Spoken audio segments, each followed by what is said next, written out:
ഈ വർഷത്തെ കാര്യമായ ഒരു മാറ്റം നിങ്ങൾ അറിയിക്കാനുള്ളത്, സാധാരണ നമ്മുടെ മദ്രസയിലെ ക്ലാസിന്റെ ടൈം ഒരു ഷിഫ്റ്റ് 2 മണിക്കൂറാണ്. രാവിലെ 7-ന് തുടങ്ങി 9 വരെയും 10 മുതൽ 12 വരെയുമാണ് നമ്മുടെ ടൈം കഴിഞ്ഞ വർഷം വരെ ഉണ്ടായിരുന്നത്. അതിനൊരു മാറ്റം വരുത്തിയെന്ന് പറഞ്ഞാല് 1.5 മണിക്കൂറാക്കി ചുരുക്കിയിരിക്കുക. അത് വേണ്ടായിരുന്നെന്ന് അറിയാം. ഇനി ശ്രദ്ധിച്ചു കേട്ടോളൂ, 1.5 മണിക്കൂറാക്കി ചുരുക്കിയതിൽ ഒരു നഷ്ടവുമില്ല, നിങ്ങൾക്ക് ലാഭമാണ്. ഇവിടെ സാധാരണ 1 മണിക്കൂർ കഴിയുമ്പോൾ ഇന്റർവെൽ കൊടുക്കും.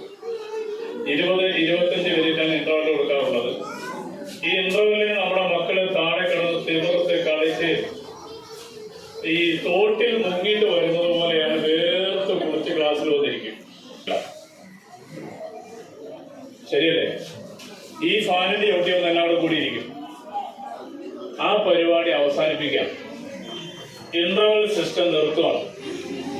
കണ്ടിന്യൂ 1.5 മണിക്കൂർ ക്ലാസ് നടക്കും. അപ്പൊ ഇന്റർവെല്ലിൽ കൊടുത്തോണ്ടിരുന്നതിനേക്കാൾ കൂടുതൽ സമയം പഠിപ്പിക്കാൻ കിട്ടും. മനസ്സിലാവുന്നുണ്ടോ? പിള്ളേർക്ക് ഇഷ്ടപ്പെടുക. എങ്കിലും